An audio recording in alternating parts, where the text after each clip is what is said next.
Hello everyone, how are you today? I hope that you're having a really good day so far. If you're new to my channel, my name is Taylor and I come to you from Baltimore, Maryland. And on my YouTube channel here, I generally feature content that is focused on knitting and spinning. In this video of the Thread to Mend podcast series, where we sit down and chat for a little bit of an extended format, I wanted to share with you all the project I am currently working on. It is a design by Isabelle Kraemer.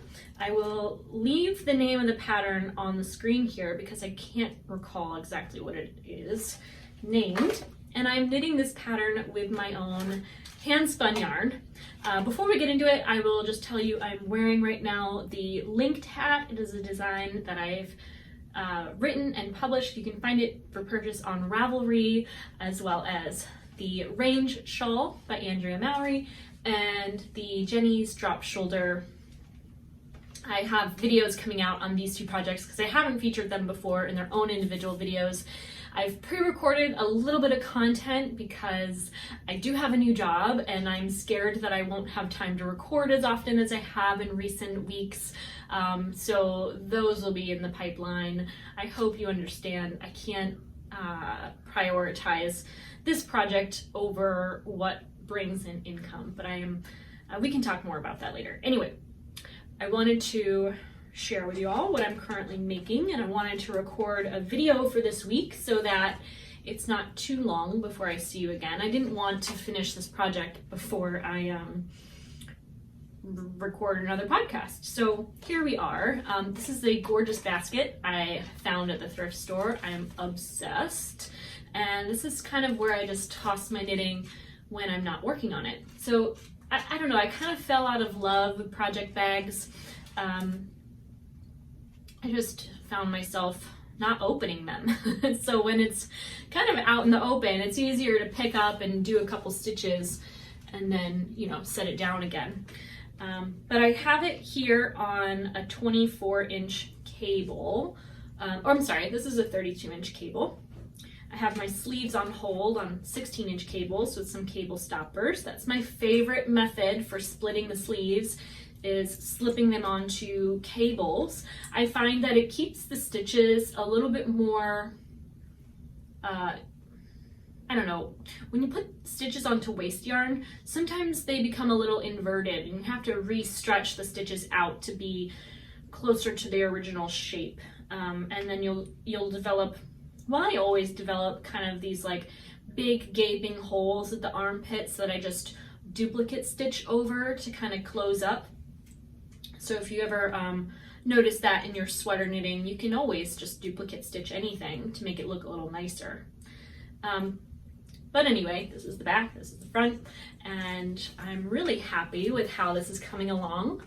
I'm knitting it with my handspun. These are both naturally colored fleeces, so they are undyed, and one is a very dark chocolate. I didn't even have to trim the ends to this dark fleece. It was a coated fleece, so it's very uniform in its color, and I believe it's a merino.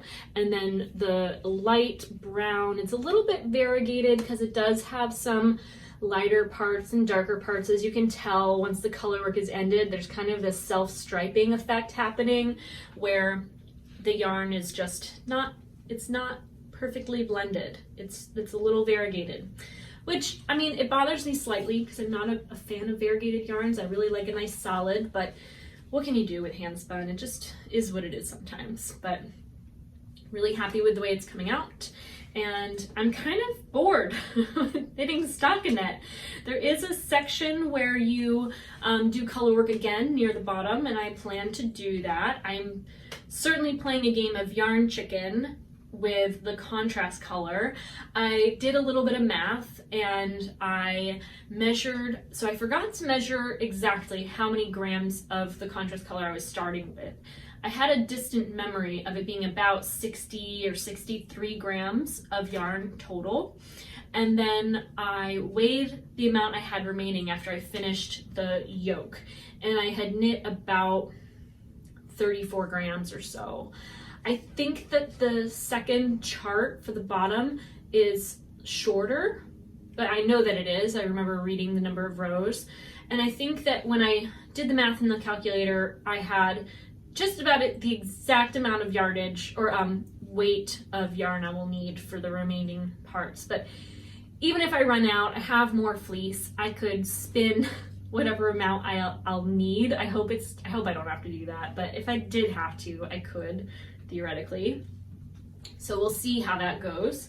But I just have to knit some stockinette for a little while, and I figured I would show you. I've talked about this many times before. If you're new to my podcast, welcome. But if you're not new, you've probably heard me talk about these cable connectors. They're these little cheap, they're like a couple dollars a piece. You can screw them onto the end of any cable, and they come in packs of 2 or 3, as you can see there. This cable, it's not, I don't know if it's defective or whatever, but I can twist it, screw it on, and it doesn't need to be twisted. Like normally I have to kind of do a little whip thing like this, but that one is special, so it doesn't require all that extra. Oops, I have all my stitches flying off my needle here. This yarn is a little bit slippery. So what I do is I pop off my needle, not pop it off, I screw it off. And then you screw on the cable connector.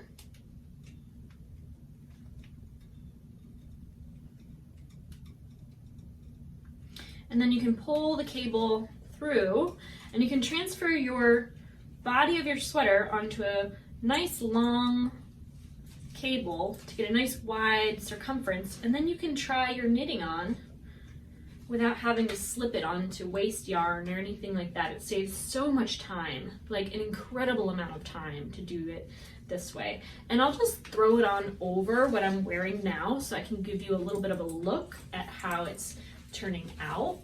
You can tell that it's not so fitted that it's tight over another sweater. The neck is nice and open, and that stripe is just bothering me, but what are you gonna do? I mean, there's gonna be stripes throughout it.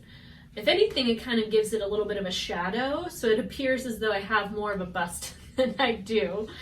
But yep, that is how I try on my sweaters for size as I'm knitting them top down.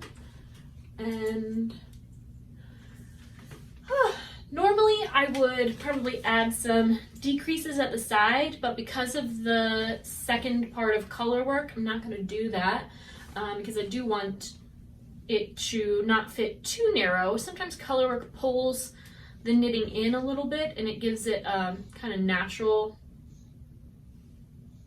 narrowing. So I don't want to overly narrow the bottom. I also kind of want this to fit nice and loose. I feel like once you can tell that there's some variegation in the front, this area here where it really stands out is a little less awkward. But yeah, I'm not a fan of like alternating skeins. It's actually, I've never done it before. I just don't really don't want to have to do that. I expect there will be more kind of color pooling throughout the rest of this garment, but whatever, I'm gonna live with it. And that's how this is coming along. I can't wait to be done with this, to be honest with you. I feel like the yarn is just a little slippery. And I've been staring at this stash of handspun yarn for quite a minute. I try not to sweater spin before I've knit the previous sweater spin. It is a really chilly day today, so I'm gonna put my hat back on.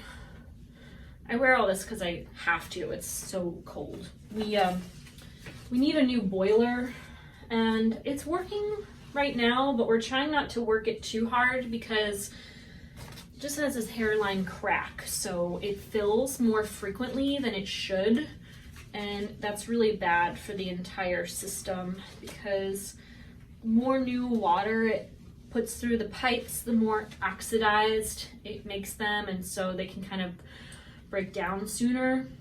And the last thing we want is the entire system to fail. So we're just keeping our house very cold right now. I mean, it's comfortable. It's like 65 maybe, but I'm more of a 70-degree type of girl, maybe 72 or 3 if I have the choice, but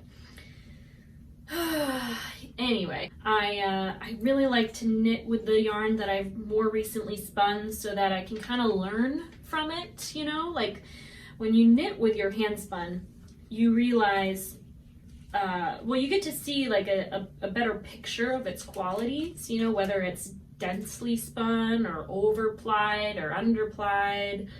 And it's not that I don't like the yarn that I made, it's just that, you know, there's always something to learn from. And I've learned that I think I want to be a little bit more careful with my drafting, make sure that I have less little bits of kind of slubbiness to it. Every fleece spins differently, and this one felt like it spun like a dream, but I think I just wasn't being careful enough. I think I was just letting it spin itself, and I didn't really take the time to correct little areas here and there, or even maintain a very, very, very consistent gauge. I was trying to spin a little heavier than I had been in recent past, and I think that was what led to it being somewhat inconsistent, because no matter how I tried, I was kind of slipping closer and closer to my default of a thinner weight of gauge, or thinner gauge yarn. But do you see how easy that was to slip my knitting onto a larger cable? I'm obsessed with these cable connectors. They really are quite easy. And if your interchangeable set has that same screw method, I know Knit Picks needles are pretty much the same cable connectors as Knitter's Pride, which is what I use. You can definitely buy the Knitter's Pride cable connectors and likely match it with whatever interchangeable set you use. So that's about it. That's all I've been working on lately. I have my cable cardigan design in testing right now. A knitter just wrote to me to say she finished her test knit. It came out great. I'm really happy to hear her feedback, and it should be published quite soon. I'm sure I'll get it out here into the world in March. And then that's the only thing that I've made and haven't shown you yet. So I've just been working on this since I finished the linked hat here, and I want to create another design soon. I think I'm going to make another bra. I saw how popular the globe braid bra was amongst knitters this last month, and there are, although I really like the design and there's nothing I would really change about it, there's one little tweak that I'm thinking might make a good revision. Not revision of the same old, but see what happens is with these knit bras is that as you wear them, they really stretch out. And I want to find a hack for the, I want to find a hack for it. And I just have to execute it. I don't know what's stopping me, except procrastination. At this point, I'm just rambling and sitting here and knitting, but if you've made it this far in the video, thanks for watching. I wonder how you're doing and what's going on in your lives. As I mentioned, I have a new job and I start tomorrow. Tomorrow's Tuesday.